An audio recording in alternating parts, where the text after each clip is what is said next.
Welcome to Reducing Risk, a series of podcasts from medical protection created specifically for doctors in Aotearoa, New Zealand. Reducing Risk looks at key medical legal issues in our jurisdiction and hopefully provides helpful advice and guidance on how to manage those risks. Today, we're once again looking at privacy pitfalls, and we're lucky again to have as our guest Stephanie Gregor, who's the manager for the Capability and Guidance area of the Privacy Commission. And we're very privileged to have her with us again to answer our curly questions.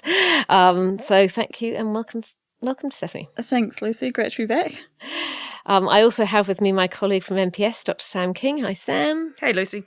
And Adam Holloway, partner at MPS's panel law firm, Wood & Kearney. Hi, Adam.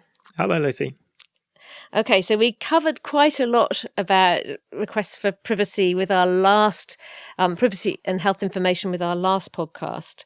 And we're kind of take up where we left off last time with privacy information requests and talking about situations where reasonably frequently we have guardians asking for notes of children. And when that happens, there are often a few things that we talk to our members about what to consider when releasing a child's notes. And particularly we talk about the fact that you need to redact or take out from the notes anything that would create a risk to that child. And generally, often that child may have been brought to the doctor by the different guardian, a different parent. And there may be things that the child has disclosed in that consultation that may upset the other guardian.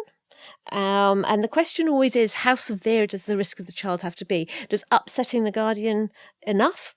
How likely is it for that child to suffer emotional harm? It's a very hard thing to decide. And I wondered if anybody around this table today has got any ideas about how we decide what creates a risk of harm to the child when we're redacting the notes, and how careful we have to be with those kind of releases.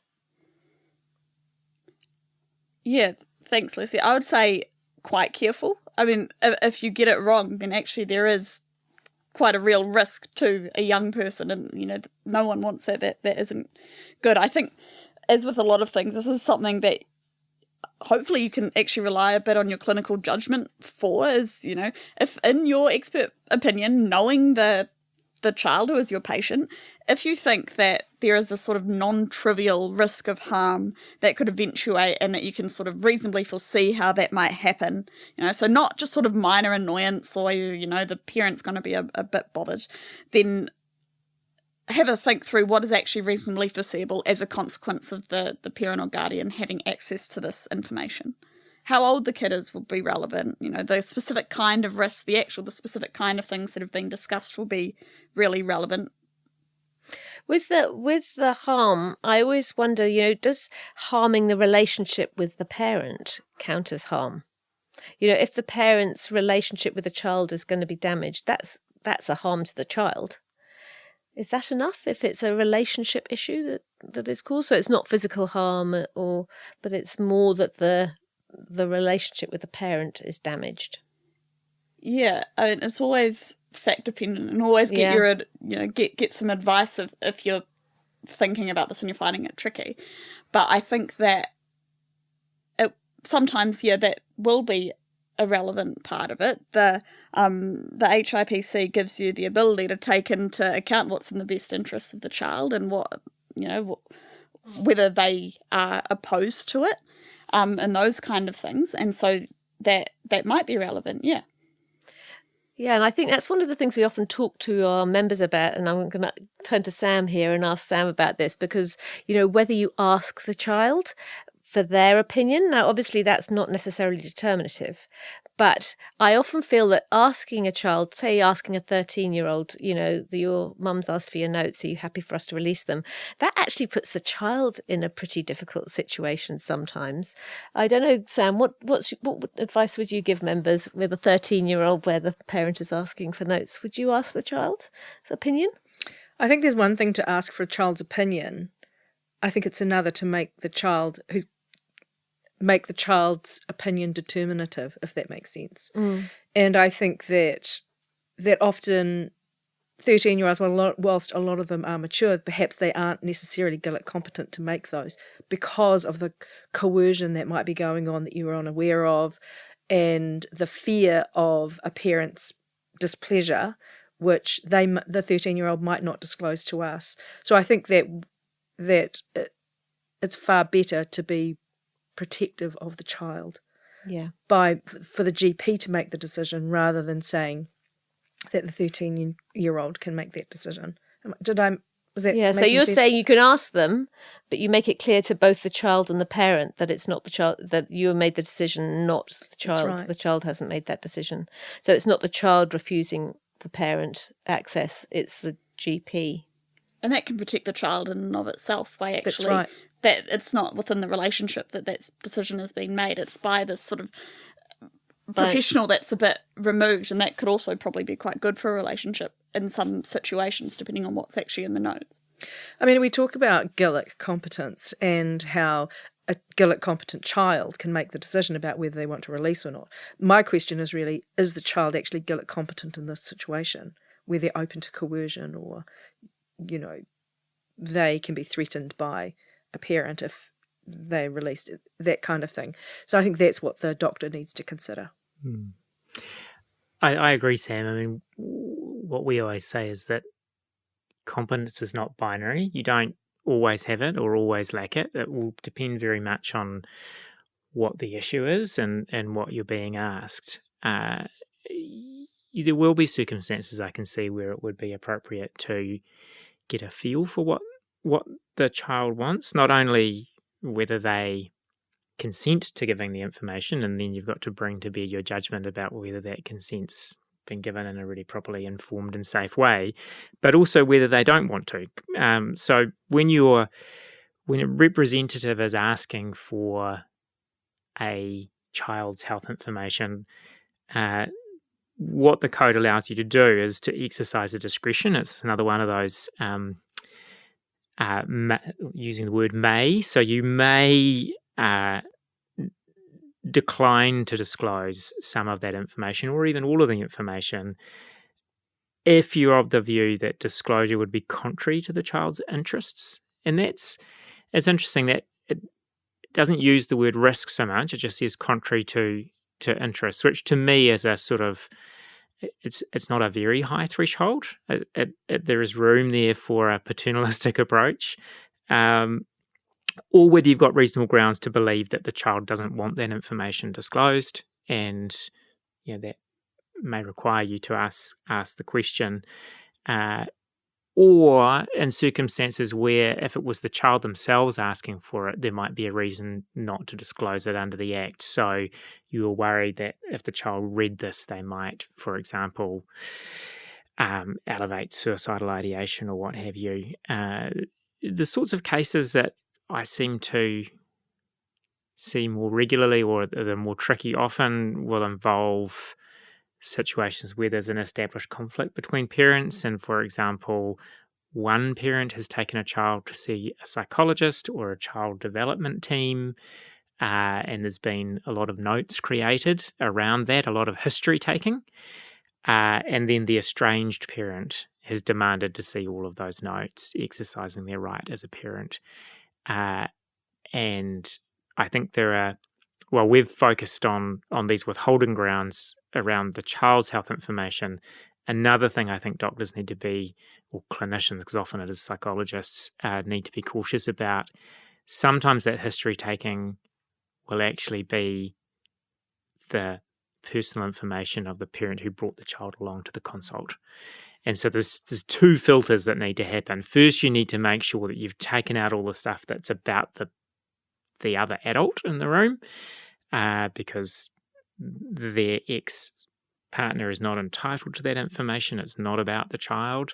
And then you examine what's left in terms of whether there are good reasons for it not being in the child's interests to pass that information on. So it is a situation where I think you need to be careful, because you've got two people who could be harmed, both the parent who brought the child along, if you've captured information about them, and the child themselves. And I think the other point that I often think about is about the therapeutic relationship, which I know is not about privacy, but I actually think, well, it is kind of about privacy in that, is it in the interest of the child that when they come to the doctor, they feel that their information is going to be released to a guardian? Is it going to stop them being able to talk to the doctor or the psychologist or the health professional in the future if they feel that that access is going to be granted, and that they don't have the say-so over whether or not it goes? Will it harm the therapeutic relationship moving forward, or the therapeutic relationship in general with children if they think, oh, well, if I talk to the doctor or the psychologist about this, my other parent may request that and get it. Well, I just won't. That is really about I'll just best keep interest, quiet. isn't it? And it is in the best interest to best actually interest. maintain that the child's therapeutic relationship, from that point of view. And I think the advice we often give is, if you're not sure, don't release it, because I think if you've got that uncomfortable feeling that actually it's the wrong thing to do, don't release it. Because at the end of the day, you can say, look, I'm not releasing this bit of information. I've redacted it because I don't think it's in the child's best interests. And that parent can then go to the Privacy Commissioner and, at the end of the day, I believe you guys have an area where that could be determined externally. Is that right? What would happen if a parent comes along and says, I want this information, and the doctor says, I don't think it's in the best interest of the child to release, and the parent then comes to the Privacy Commission and says, I want that information, and the Privacy Commissioner writes to the doctor and says, and the doctor says, I don't think, here's the information, you can see it, I don't think it's right. Who makes the decision then? Yeah, well, we actually wrote a New Zealand doctor article on this exact thing in 2022. Lindley in our dispute resolution team wrote it, and I don't have it in front of me, but the upshot that it said at the bottom of this is, we will not substitute our judgment for your clinical judgment in situations about what's in the best interest of the child. If you have said that I think that it is in the best interest of the child not to disclose, you've got your reasons for that, you've documented what your reasons are, provided that that's coming to a sort of reasonable conclusion, we're not going to say, actually, we did that. We're not doctors. We don't have the relationship with that patient about what's in the best interests of them. And so, we will often defer to the knowledge of the professional who actually has the relationship with the child. In the few cases that I've had where these things have gone to the Privacy Commissioner, they've sided with the doctor, and which I thought was great. And I, usually if we say to a doctor, oh, look, you're under threat of an HDC complaint if you do this or don't do that, people feel very threatened by that. But actually, I think if they know that parents can go to the Privacy Commissioner, make a complaint, but it's not in the same vein as an HDC complaint, there is nothing to be afraid of when these things go to the OPC, that the OPC is actually a very good arbitrator. That's my experience anyway in the cases that I've had. Very good arbitrator of these issues. But the other thing I'm thinking is what I heard from you, Adam, was about threshold, and that this threshold to withhold notes is not a high bar, but it's actually on a fairly low bar. I wouldn't say it's, there's no bar, but it's relatively low because we are talking about potential harm. Yeah, I mean, lawyers always feel uncomfortable when you say low bar, because then what does that mean? And I do feel comfortable saying it's not a high bar. And He's a lawyer, what can we say? Yeah, and everyone at home can laugh at me about that. But, you really are entitled as a clinician to use your clinical skills and judgment and knowledge of these people to say, look, releasing this information carries with it some risk. It will not be in the child's best interests. And on the whole, of all the things you can get wrong under the privacy regime, if Stephanie closes her ears, I would say that's not a particularly risky area, because it's not an area where we see a subsequent complaint process being upheld, being Yeah. sort of robustly critical of those sorts of judgment calls. And Lucy, you made a good point, is that once information is out there, it's out there. It's already caused the harm or had the potential to cause harm. If you're a little bit cautious and then there's a subsequent process that may result in the release of a little bit more information following a facilitated process with the Privacy Commission, that's fine. You can't take it back. Yeah.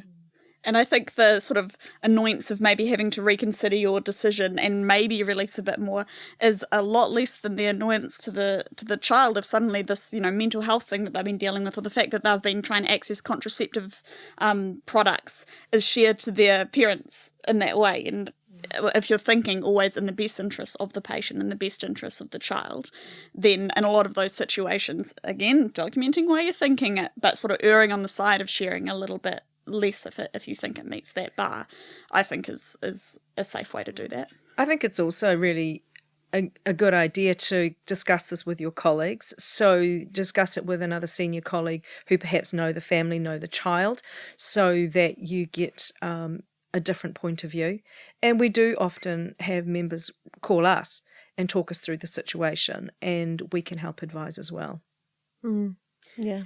One anecdote, only because it's fresh in my mind. I was having a conversation with a doctor yesterday evening, and who had sent an email to a patient about contraception that had been prescribed in response to low iron, but then immediately got contact from a mother saying, I want to come and have a meeting with you about this, because the email account was also on the mother's phone. Oh. So it's, in this modern world, you have to think about those sorts of things. I have to say, it's one of the problems with giving portal access to kids, because often parents will want portal access for their asthmatic 12-year-old because it's the easiest way of getting repeat prescriptions and stuff like that. So you give the mother portal access to the 12-year-old, and then 4 years or 3 years go by and the 15-year-old turns up for an appointment and you forget that the portal access is sitting with the parent, or at 16 you forget to switch it over, and so the portal access is definitely an issue with that whole child and releasing, because when it's the portal you're not thinking about the fact that you're releasing information, but you are, and so I think being very, very, very careful about giving portal access to guardians is because of that risk. One, that they'll see things that they haven't specifically requested, but also being very careful that when that child starts to become competent, that you've actually thought about that and changed the portal access. Yeah, I think you should always err on, if you are going to give parents portal access about their children's information, which I sort of take it lots of places don't do. Yeah. And I can sort of see why. But if you are going to give portal access, then sort of err on the side of cutting that access off early rather than late. Yeah.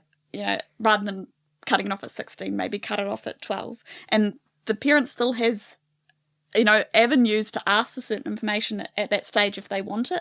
But then what we were talking about before about the discretion about whether to release or not is actually something you can actually make an active decision whether to do or not do, rather than just give the parent or guardian sort of uninterrupted access to everything. Yeah, it is definitely an issue. I have our practice generally, we don't give portal access to children, but with insulin-dependent diabetics, often the mums it's very helpful for them to be able to see the blood results coming through, request the scripts, and then you've got that.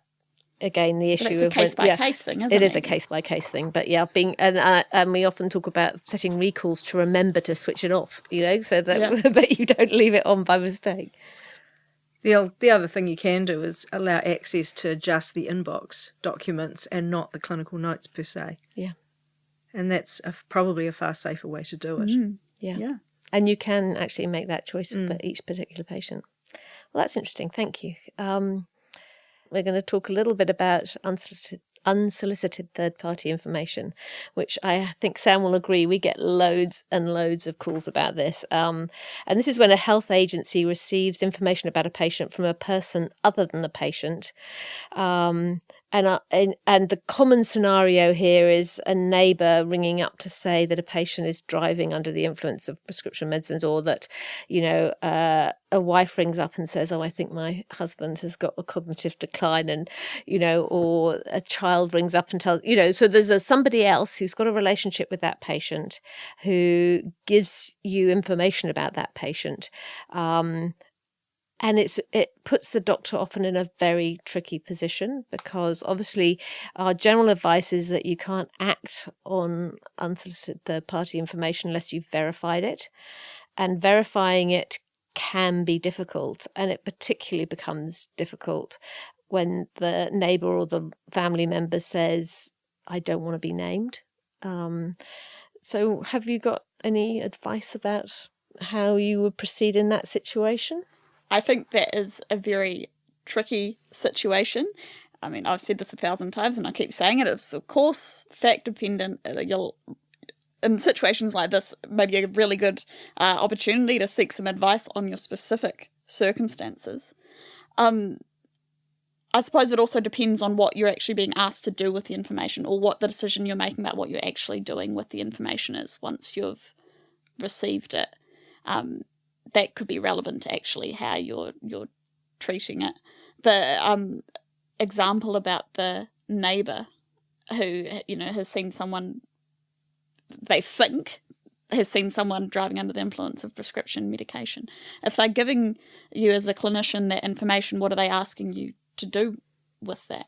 Yeah, they would often be saying, "Stop the person driving," or "Stop prescribing." That. So we do get often the family member ringing up and saying, "Oh, I really don't think Mum's good driving anymore. Can you, can you stop them? Can you withhold their driving license and tell them they're not fit to drive? But don't tell her I told you." So I guess one of the questions is, on what grounds can we withhold the informant's name? I cannot find it now, but I have read on your website that if it puts the relationship between the informant and the patient at risk, and that's not qualified in any way in the part that I read, then you can withhold the informant's name. And I can't for the life of me find that. And I'm just wondering, is that, as far as you're aware, can we withhold the informant's name from the patient? When you say withhold, in what circumstances? Like if you're just having a chat with the patient about their thing, or is it if the patient makes a Rule 6 request? So the patient says, "Who told you that I wasn't? Who told you? Who told you I was no good at driving?" What happens is that people will tell you they're not safe to drive, and we are duty bound to find out whether that's actually the case, because it's a risk to the patient and a risk to the public. But in order to verify the information and assess the patient, we have to bring them in. And then they will ask, "So who told you?"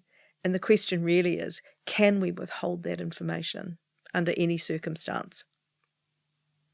What's the approach you normally take when this happens?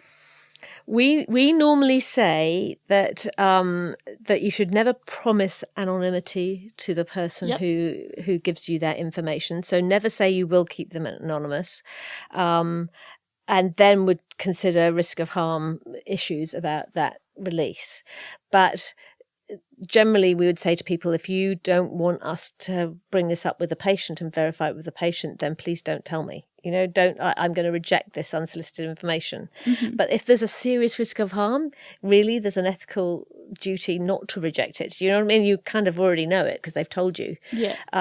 So in that situation, I think if the patient asks you, it's very hard.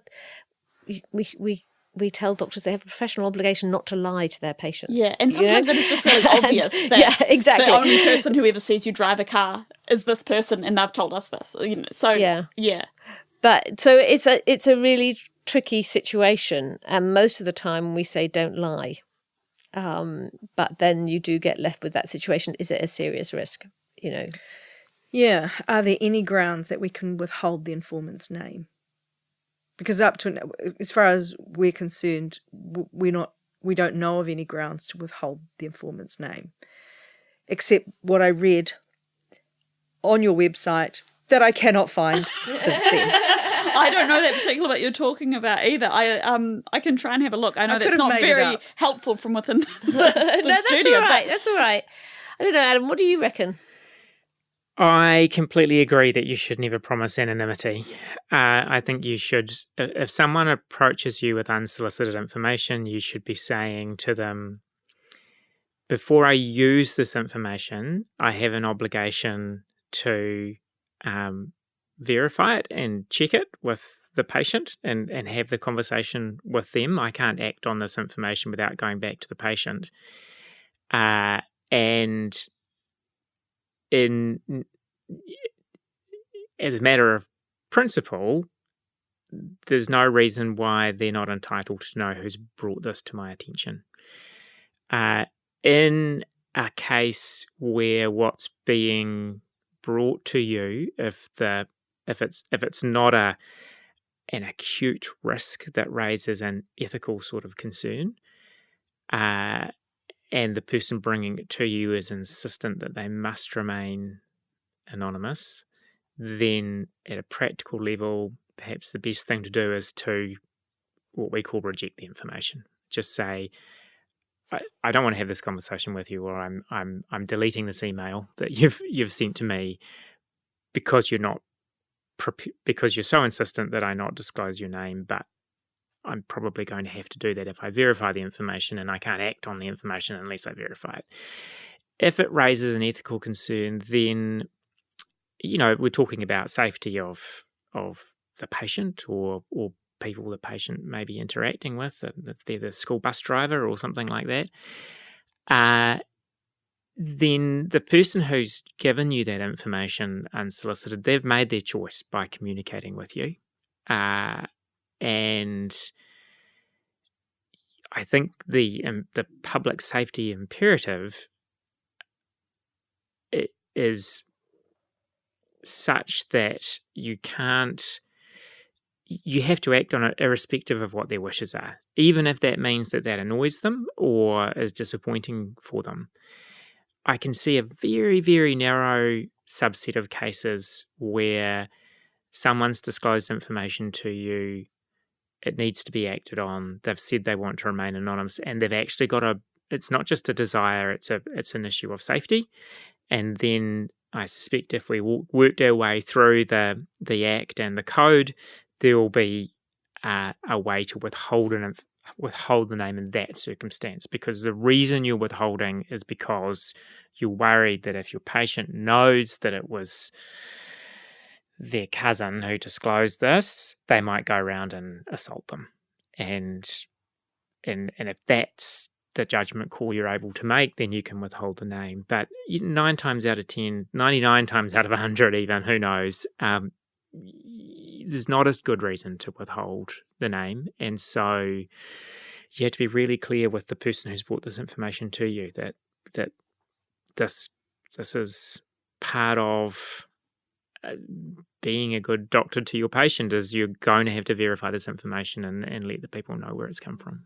And you'd also just hope that if they care enough about the patient to have actually told you in the first place so that you can take these actions about it, then actually hopefully they have a relationship that can withstand this sort of half hour of annoyance when they find that, that your wife stobbed you in because she's worried that you're going to have a car crash.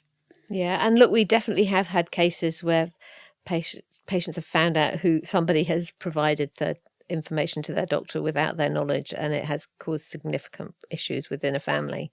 And so I think you've got to think about that, and I do think that you've got to think about the harm of that release. But yeah, I think they're not. But the reason that you've been given it is if it's a safety issue, and if you're at that serious threat thing, safety trumps privacy in that situation, which is something that we say quite often. If someone is at a serious risk of harm, that's the predominant, the primary thing is dealing with that.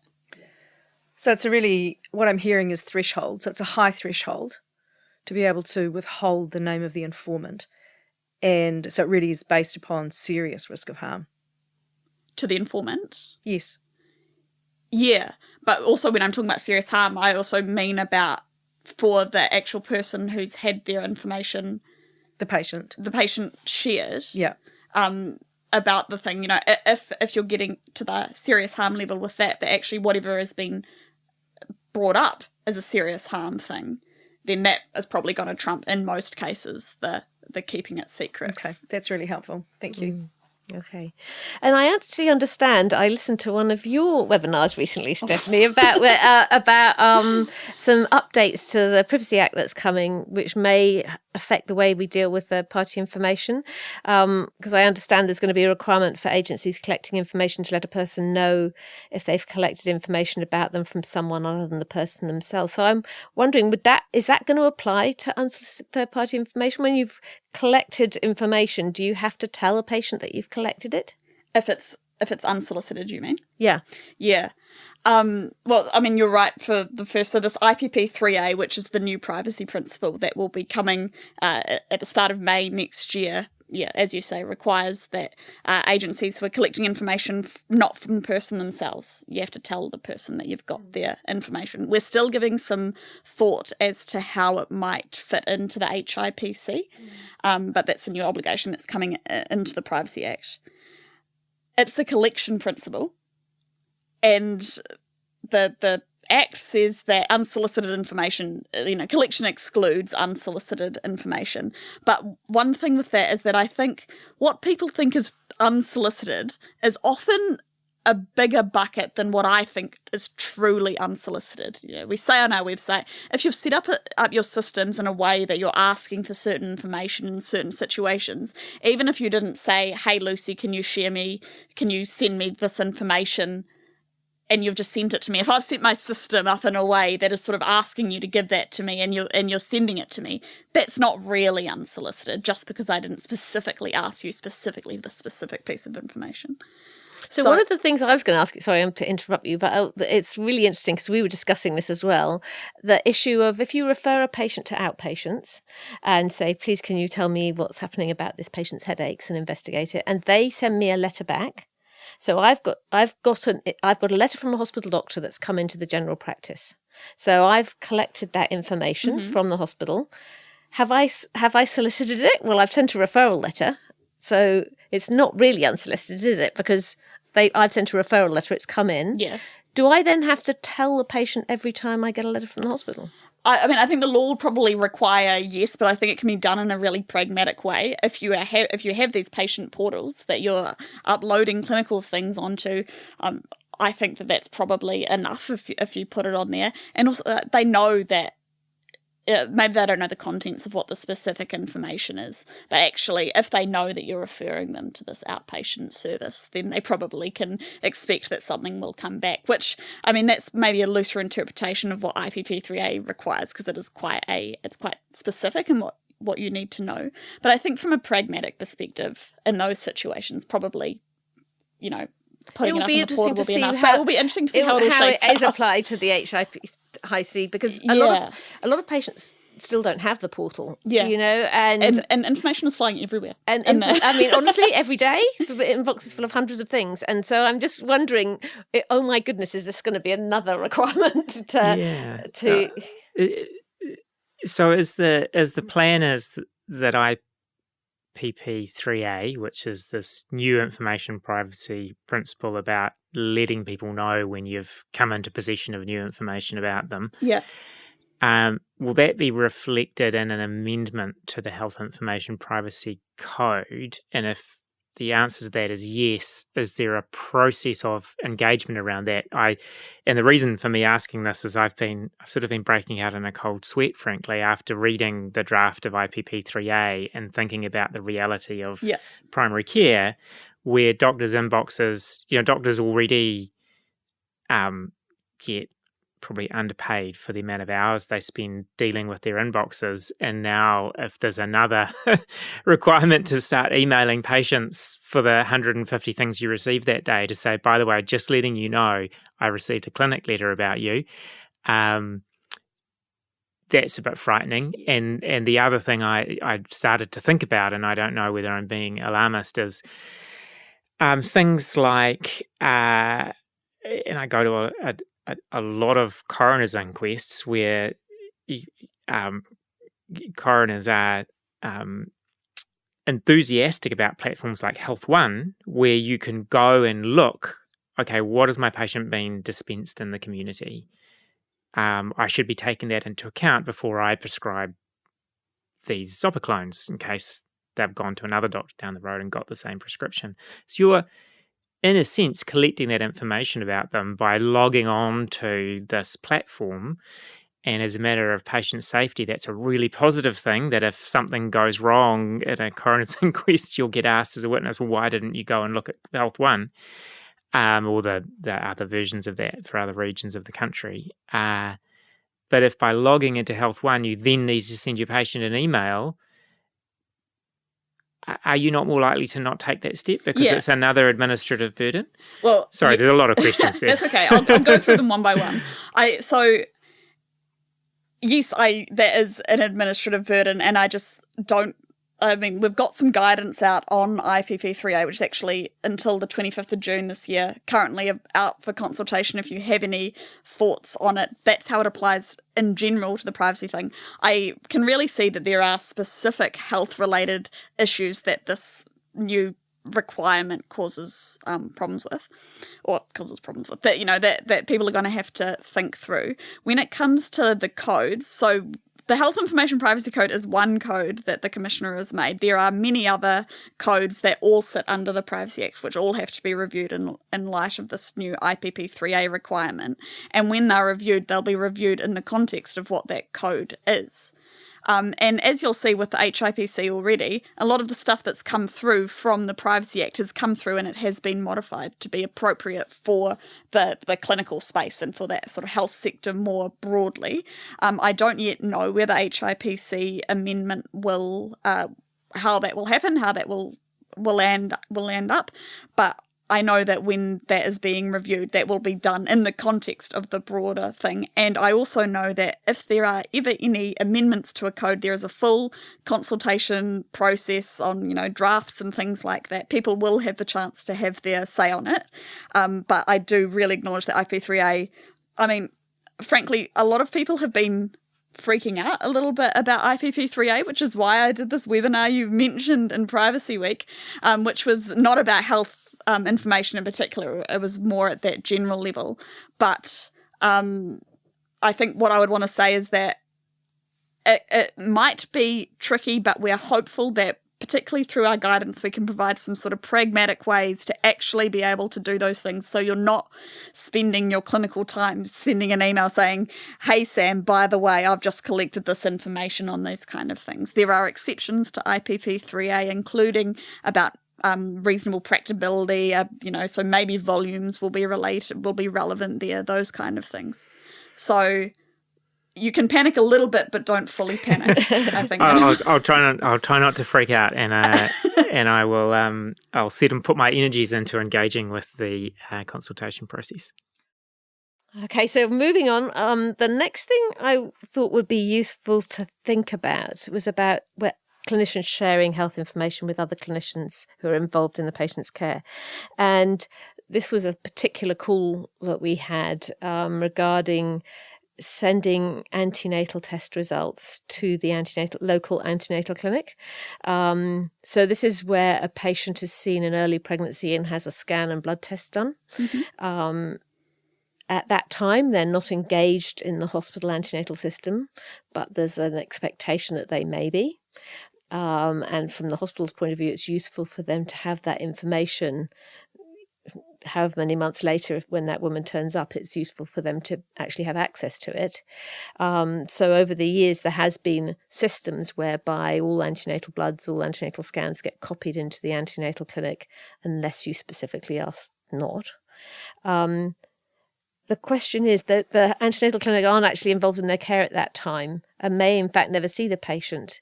Is that a reasonable release of information to a colleague who may be involved in the patient's care in the future? Yeah. I mean, I think what I probably think about those kind of things is more from a practical perspective, is that if the information is going to be shared in that way so that, that the appropriate clinical care can be provided if the person does go to that, then a really key thing will be making sure that there are sufficient controls on the information once it is there, that it's not accessed, even if it's held by the agency, it's not accessed by clinicians unless it is relevant, unless it is needed. And, I've got some more to say about employee browsing maybe a little bit later on, but making sure that it is still being kept securely and those kind of things. From a practical level, it may be necessary that you share that information. Otherwise, how would the information, how would they get it in the first place? But making sure that is done appropriately and safely. And if you are asking the pregnant person about whether to do it and they say no, and then you don't send it, then that's all right. Then don't send it, and then you can sort of deal with that as it arises. But again, centering the patient and their care and discussing it with them if possible is a really good way to deal with a lot of these issues. Yeah, I actually think consent is probably where it falls down a little bit because the process is automated just about. Right. And so that I don't think clinicians necessarily always have that at the top. They're busy doing an antenatal consultation and they aren't necessarily mindful of the fact that there is an agreement locally that will happen.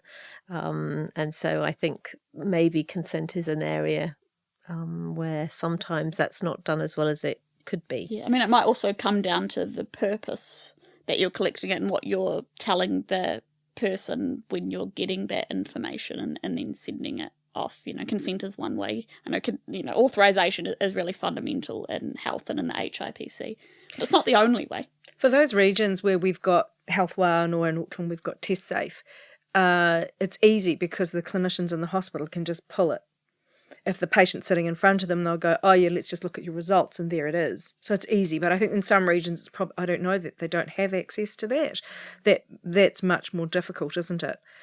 So that if a patient turns up to the antenatal clinic, the clinician, it's obvious that the obstetrician or gynecologist needs to see the results. And if they're not accessible, then the patient loses out on their care often. So I think that in some areas, this is where it becomes an issue. I think in the big centres, it won't be an issue. Yeah, I think that's probably true. And I think it is one of the other issues is that often we don't necessarily know what is happening in the area where we're at. It's we all get used to our local systems, but we may not know the finer points of what's shared with who, how. And so I think it would be lovely to have a single system for the whole of New Zealand that we could all rely on working the same way. Holy Grail. I don't think we'll ever get there. I know. We live in hope. Okay, so moving on again. That's useful. Thank you very much. And I think what I'm taking away from that is that we really have to remember to make sure we're asking patients if we're sharing their information with somebody when we haven't specifically done a referral to them. You were talking a little bit about employee browsing, and I'm going to go a little bit in that direction next, which is about doctors and medical students reviewing notes for learning purposes. We actually did a podcast on this recently because it's it's a tricky situation for us.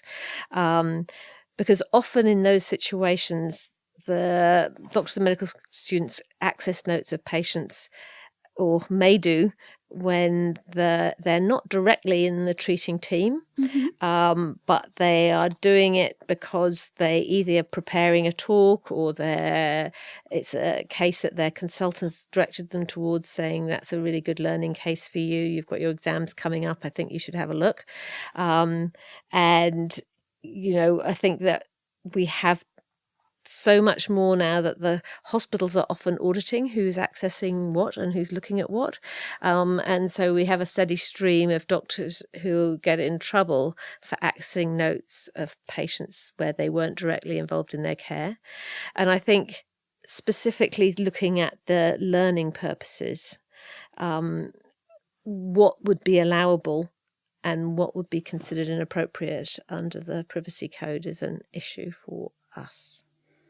Yeah, I guess my thoughts on that. So, rule one, which is the purpose that you're collecting the health information for, ties that back to a function of the health agency. And for a lot of health agencies, actually, teaching is a sort of core part of what is going on there. what is actually told to the individual when their information is collected is probably relevant in those situations. But I think that there are situations where an individual will access information that is not related to a specific clinical matter that they are currently working on for that person, and it will still be fine. So, I mean, teaching is, I think, probably one of those, is that how are you meant to improve your clinical skills if you can't actually see how these things have worked? I think employee browsing, though, is a real issue. And so I think there's a real difference between I'm looking at the last 10 presentations of the specific issue so that I can inform my clinical understanding of this problem to help me either with this other specific case that I'm dealing with or, you know, with my broader clinical understanding, which I need as a clinician, is a lot different to, I just thought that was kind of interesting. I thought that was just kind of like odd. And I just wanted to see what it was all about. I think that if everyone can sort of get into the habit of just, if you're accessing a file, being able to just articulate, even if just to yourself, why am I accessing this particular file and how is that connected? What is the purpose that I'm doing that for? And as you say, a lot of hospitals, they have these really good audit systems, which is great and I think really important and a really great safeguard. And then if they are asking a member of the clinical staff, why are you accessing this particular piece of information, if that person can say, I am doing it because I needed to look at this for this, even though I'm not directly related to the clinical care, I think that's probably legitimate. In the case where I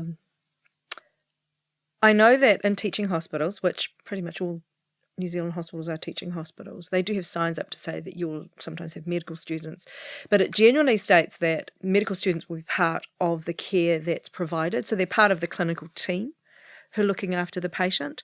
As far as I could ascertain, there is nothing when patients sign into the hospital to say, we do have students here.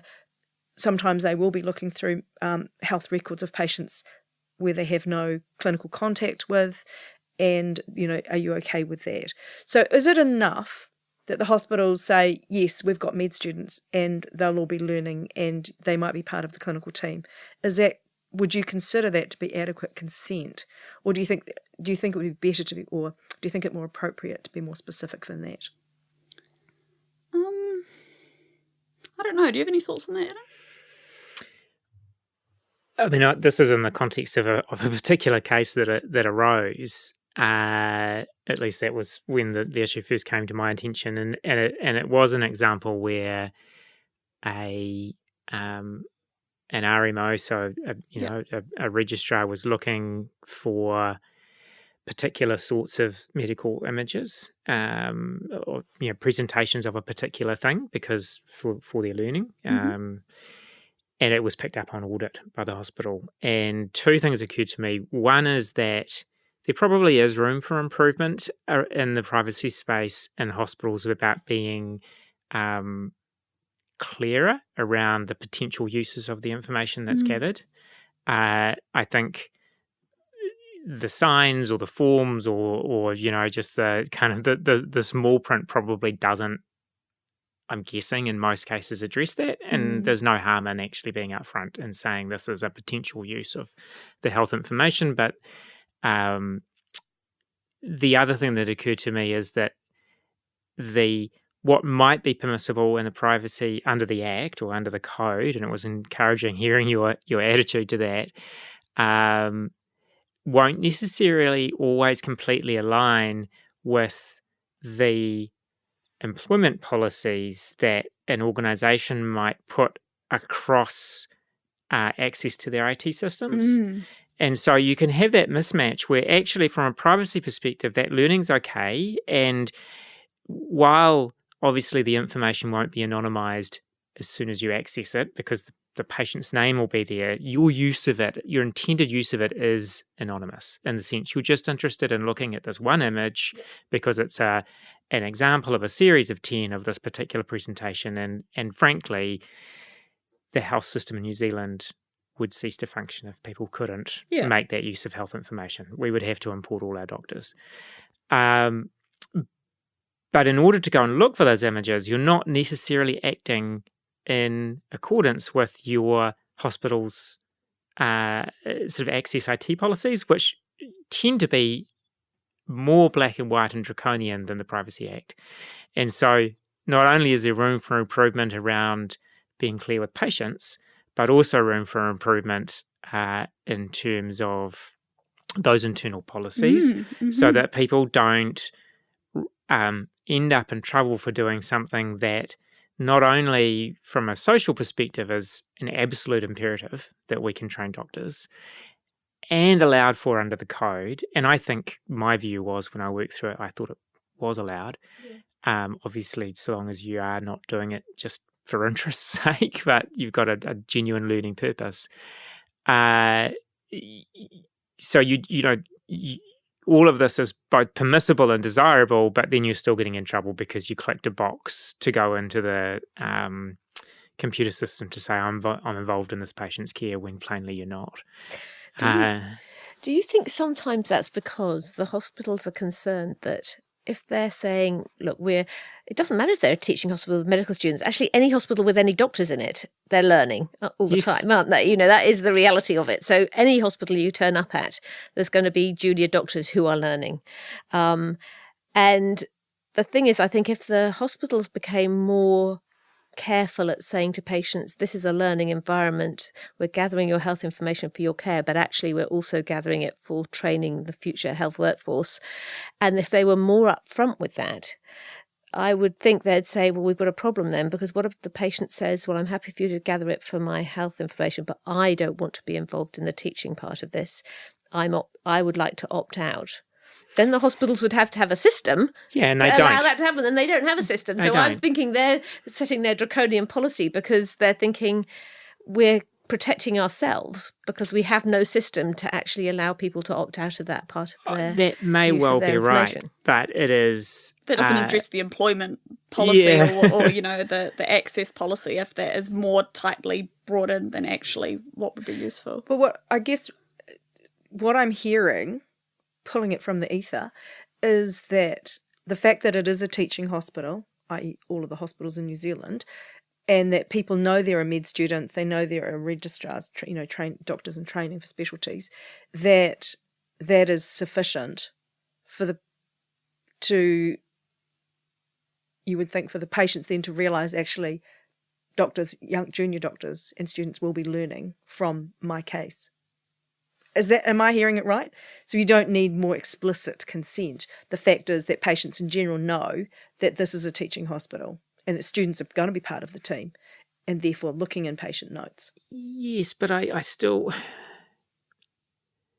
The fact that we can make the system work as it is doesn't, in my mind, mean we should ignore areas for improvement. And I still think that there is an area for improvement in I guess, 3 domains: being clearer with patients about the uses their health information will be put to, not putting our heads in the sand around that, and therefore organising our IT employment policies in a way that's actually consistent with the privacy landscape, and then potentially, albeit difficult and expensive, ultimately having a route where if someone comes in and for that very small percentage of people perhaps who say, I absolutely refuse, that there can be some sort of tag on their file. But it is challenging because it's not only junior doctors, it's not only something as organised or as perhaps going in and looking for those 10 images in order to prepare a presentation or to prepare for an exam. It can be as simple as even 2 consultants, being in the tea room and saying, I had a really difficult case this morning, and they're not using the patient's name, but they are absolutely describing that health information and using in that anonymized form, and we all benefit from that being permissible, because if there's a learning opportunity there for the other consultant who's like, gosh, I've never seen a case like that either, thank you, I'll keep that in mind, everyone's a winner. And when you're getting into that higher level, when you're actually talking in that more anonymised way as well, that also, use as little identifying information as you can when you're discussing those things is also a great way to ensure your own safety in those kind of situations. It's very hard in reality, though, because yeah, what do you really do? You sit down in front of a computer together and you go through the bloods and you go through and everything is plastered with the patient's details. So it's almost, if it's slightly different when you go to peer group and you bring cases to that, but actually when you're in a health environment, if you're looking at a scan, if you're looking at a blood test, it's always got the patient's name on it. So it is, in reality, it's not anonymised. I mean, we're not concentrating on the patient's name. That's not the purpose. You're not accessing it for the purpose of identifying the patient. But it's very unusual, I think, for that not to be any patient identifying features in the information that's shared. Yeah, I'm not saying in order to be able to talk about these things, you have to completely strip it of all identifying information. Yeah. As you say, that's just not practical. People have to be able to talk about the specifics. But if, as you're saying, Adam, you're in the tea room and you're having that discussion, then probably you can just get away without saying the person's name. Yeah. And if you're sitting in front of the computer discussing it, if you can sort of put a finger on what the reason is, what your purpose is for accessing that information, and if it's for honing your skills as a clinician on this quite niche issue that's happening, or a new presentation of something and how it's being dealt with, to me that seems fine. I've said that twice. That seems fine, but I think it does. Yeah, so just one last little point on that one is the issue when you have been involved in a patient's care but aren't any longer involved in the patient's care, and that's that situation where, either you saw a patient in ED or in an after-as or the patient's transferred out, or, you saw them at one point and that transferred their care to a colleague. And for your learning, you actually want to access that patient's notes to see what the outcome was, so that for next time in that scenario whether you would do things differently. I'm wondering whether in that situation it's still learning and you have been involved in their care. Is that acceptable to look in the patient's notes in that situation? And is it different if the patient's made a complaint and now you're wanting to look in what happened after you saw them? Are those two different scenarios? Well, again, it will depend on why are you looking at that information. Yeah. If you're dealing with a complaint situation, the purpose that you're actually looking for it might be slightly different. Maybe that if you've got a complaint, then maybe that's the point where you're starting to get some advice before you're actually just jumping into these things.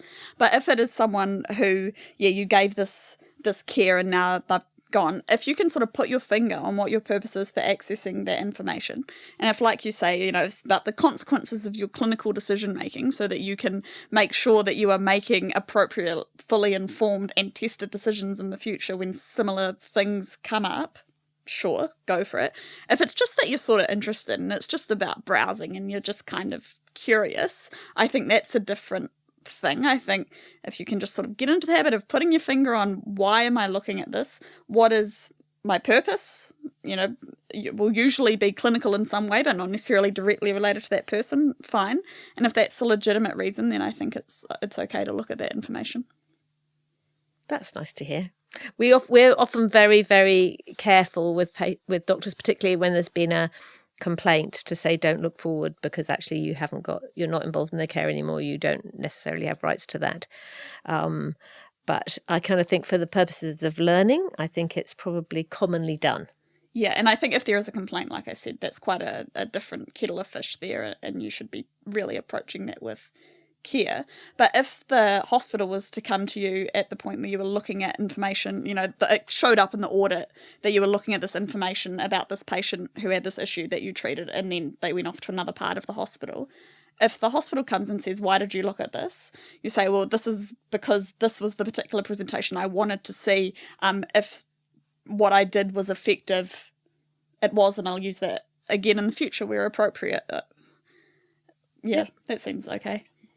Okay. Very good. That's really useful. That's really good. I don't know if anybody else has anything else, but I think time to wrap it up for today. Look, it's once again been very, very interesting talk. Thank you so much, Stephanie, for coming and talking to us. And thank you to our listeners for listening.